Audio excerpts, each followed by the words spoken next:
What's up, everybody? Let's get to video number 3 in the feather pattern knife.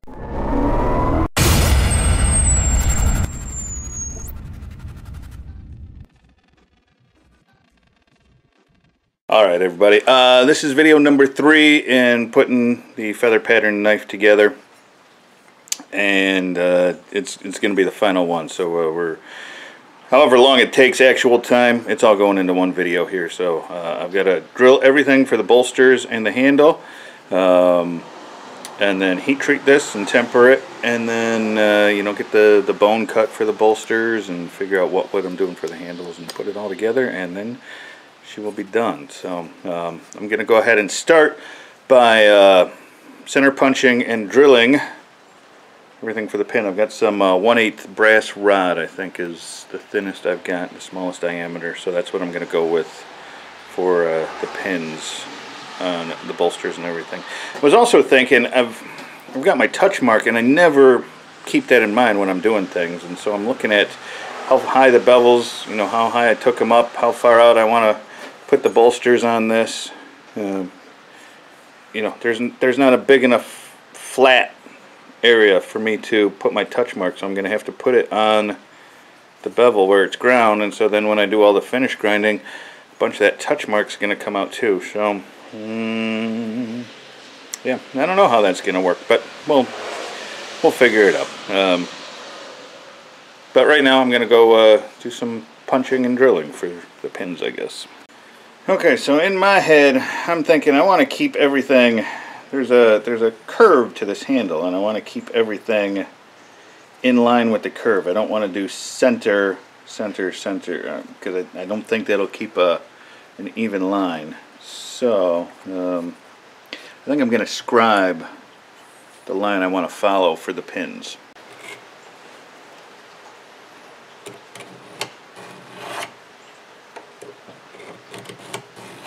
I'm thinking do the bolster something like that. Maybe I'll do 3 pins. So that's how the pins are going to line up. More second guessing. See, this is where I always get into trouble. Alright, so I like the pins for the bolster if I do 3. But then I'm thinking I'm going to move this one down to the center, and I'm going to do two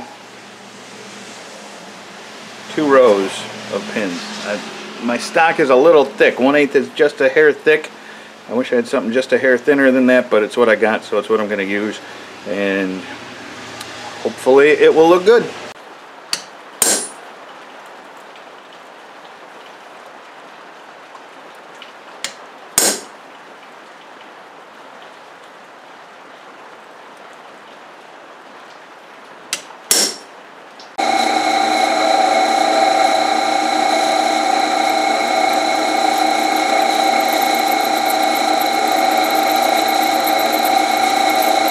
Alright, well, love it or hate it, that's what it is. So, I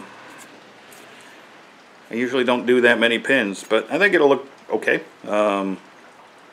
So, now, I've got to get the forge fired up to heat treat this, and it is pouring rain outside. So, I might go with the gas forge and just fire it up in here. Yeah. I don't know. Maybe I'll just wait for it to quit raining. While I'm waiting for the rain to quiet down so I can heat treat it, I will start cutting up the bone here.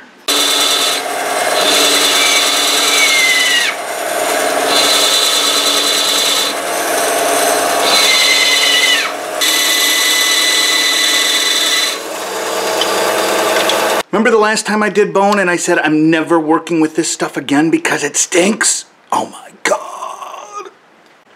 Alright, I'm going to grind these flat because there's, you know, I wasn't quite perfect with my saw cut, so I'm going to get them flat, and yeah, I'll go from there.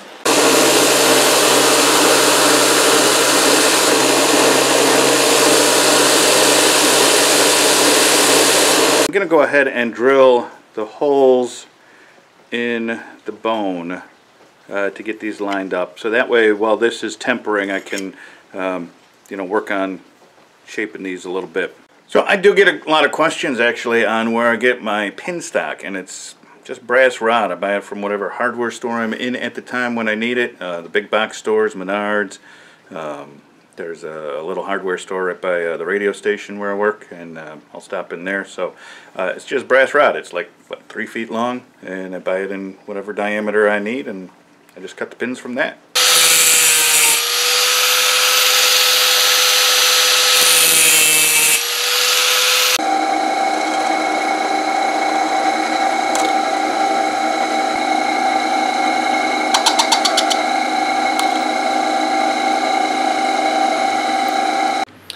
Alright, well that was fun. So I'm going to go ahead and grind these flat with the top and get that angle in there while I've got this big coarse belt on.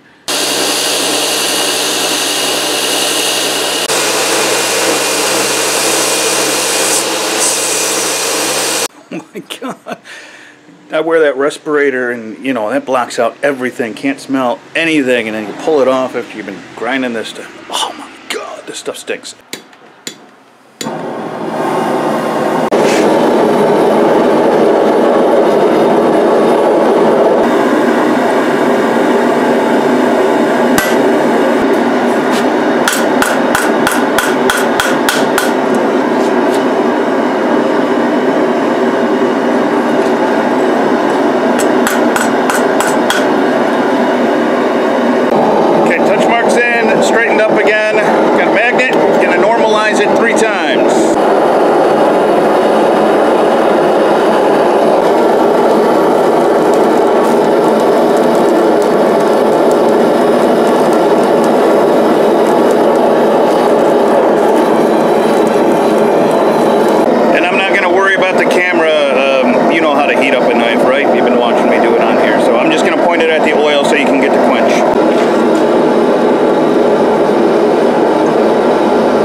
So I've got it sitting in the vise. It looks like it's perfectly straight. I'm just going to let it cool down in there, and then we'll pull it out and check, but I can always straighten it in the temper if I have to.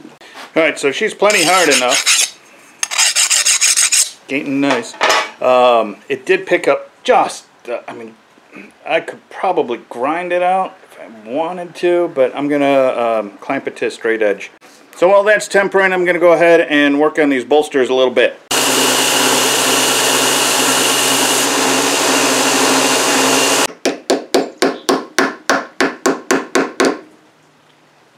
See that? That is a crack. Damn it! So, there we go. That's one crack. I had the pin stock. I mean, it's 1/8 stock, and it's 1/8 drill bit, and it must just be, you know, just the... I'm guessing the brass is just a little thick, is what I'm guessing. But be that as it may, I need another piece of bone. So I cut another piece of bone.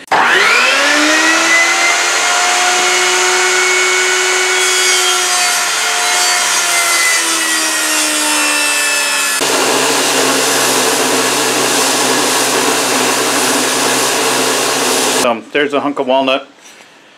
It'll make a fine handle. Blades out from the tempering oven. I'm going to go ahead and re-drill the bolster that I need here, and get to grinding these and finishing these. And then what do I need to do? Oh, I got to put the final, I got to do the final grind on this and then etch it before I put the bolster on. But I'm going to go ahead and drill the bolsters while it's here. Yeah.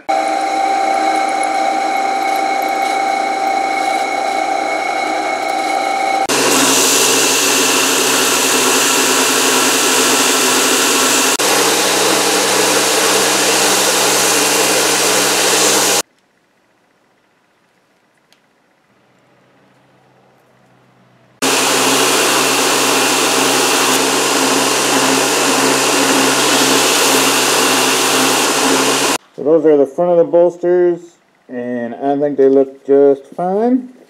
Gonna start out with a 220 grip belt and then work my way up till I'm satisfied and ready to go etch.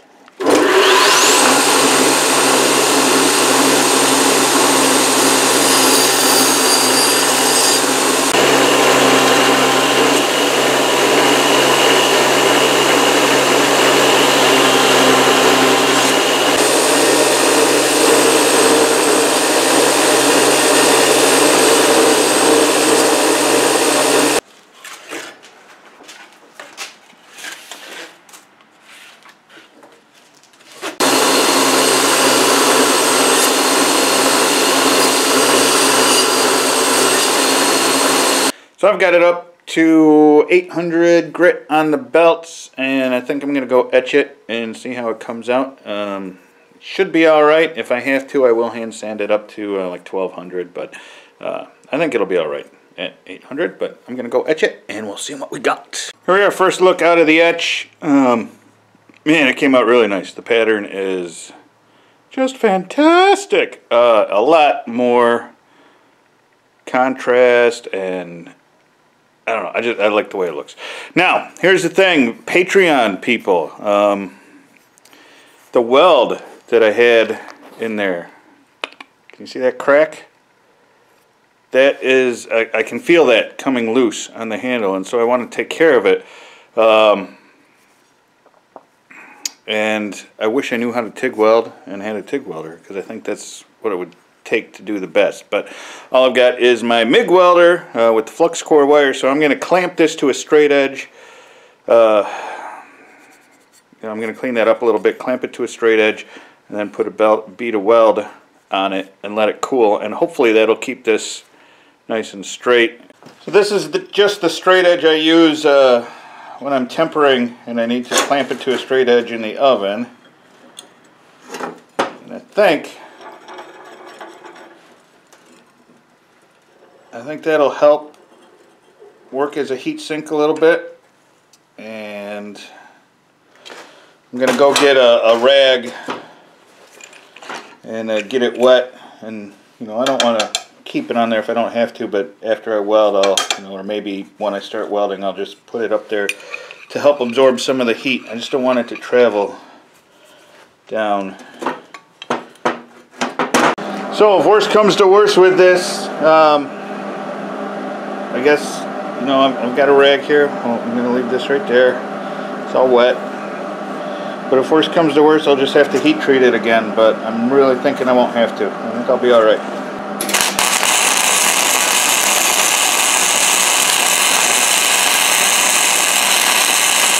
Alright, so it's cooled down pretty good. Let's take it off. Man, I hope it stayed straight. I like it.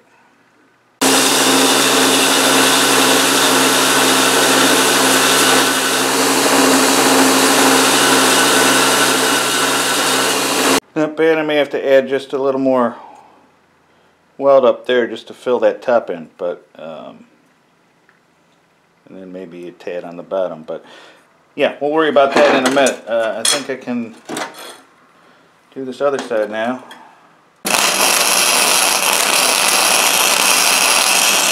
So not too shabby. Came out alright, so I'm gonna go ahead and finish her up. First thing I'm gonna do is grind some channels down the handle for the epoxy to fit in. Oh, I gotta re-drill that hole right there.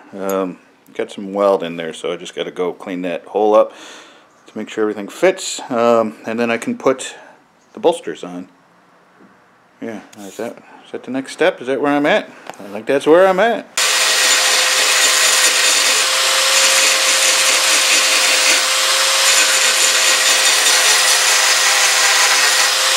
So if you put these little channels in, it just lets, you know, A, it lightens the blade a little bit, but B, it lets some epoxy stay in there. Some people drill holes all the way through. You can. I've always just done a channel, and it's worked great for me.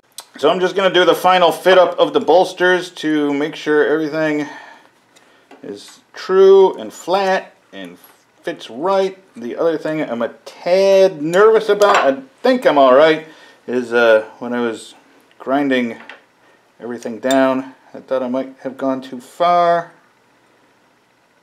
but it looks like I'll be just barely over there. So let me do the final fit up here. I'm going to call it good and go glue this up. Now, how am I going to get a clamp in there, I wonder? Got to figure that out to get the clamps in there to hold it together while the epoxy dries. So if everything works right, this is how I'm going to do it. I haven't glued anything up yet, but I got a couple of old little 1/4-inch sockets. They're just real tiny, and they'll fit right over a couple of the pins, or at least one of the pins, and then I can fit it in the vise, and it should be enough. So there it is again. This time there's epoxy on it and it's drying, so we should be good to go. It's been sitting here for quite a while. You know, this epoxy is dry, so it's set up enough that as long as I don't do anything too dramatic to it, it should be alright.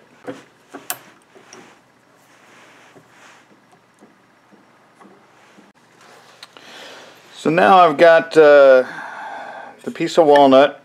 I put some angles on it to match the bolsters, so now it should fit right up tight against the bolster, but keep the grain straight down the knives.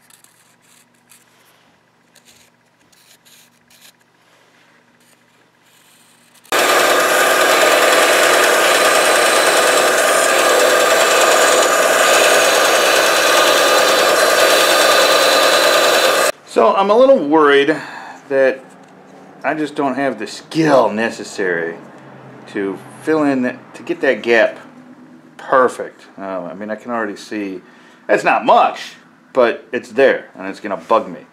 And so I thought, what if I took some little pieces of leather to use as a spacer, and I'll just put the leather in there, and then, you know, when we grind it down, it'll be beautiful. I think it'll work just fine. That'll help fill in the space. I don't have to worry about it. So when I get to drilling here, I'm just going to keep the leather in there and shove this wood up as tight as I can against it, and then drill a hole.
I smell like beef. Here we are, it's all glued up, and we are in the finishing stages, man. I am so close to done, I can taste it.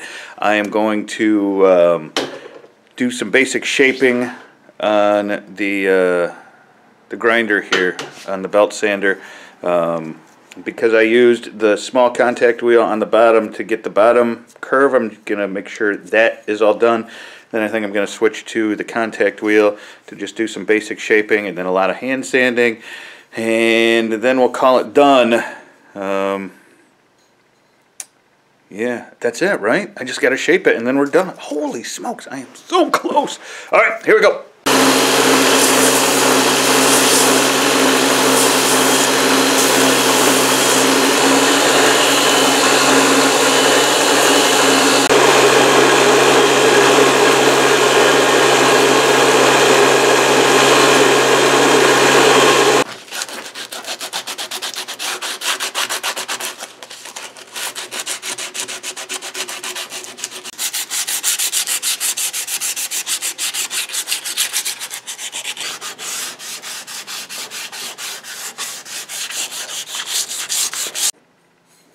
There she is. It's a little small. I wish I had made it just a hair bigger, but it's not horrible. So I'm going to go ahead and put the final edge on it, and then we got to put some finish on the handle, some linseed oil or something, and we'll call it done.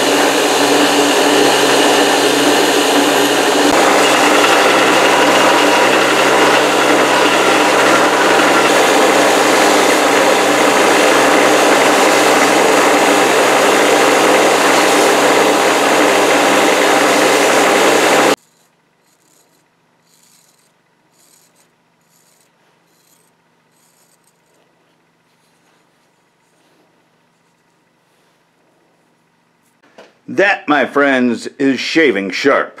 So, I'm thinking, because I intend for this to be a kitchen knife, oops, sorry about that, I'm going to, instead of using linseed oil like I would normally use on a knife, I'm going to use like a rub-on polyurethane or something. I think I've got some high gloss rub-on poly somewhere. Yeah, clear gloss. So I'm going to use this stuff just because I think it'll give a little more water protection for when they're washing it up. So what I am going to do is char the handle. I started doing this a little while ago and I really like the effect, but I just use the torch to do like a sunburst pattern. So make it darker back here and fade it up, and I'll take some like 320 grit sandpaper after and just sand it down here, and it looks pretty cool. You'll see on the finishing pictures here.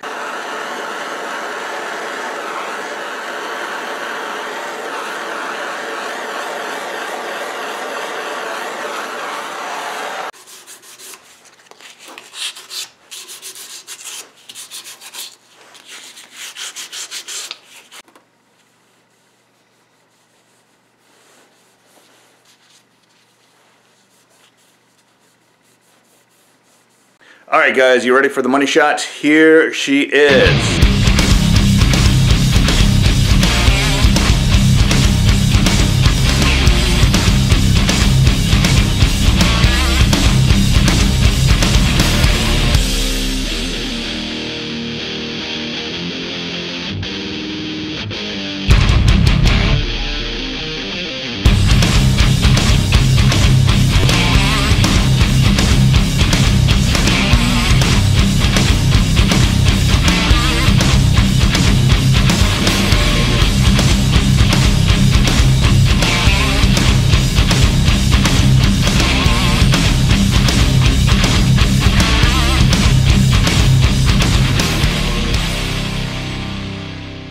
So things I'm not happy with. The handle I would do just a little bigger. This thin area is too thin in some.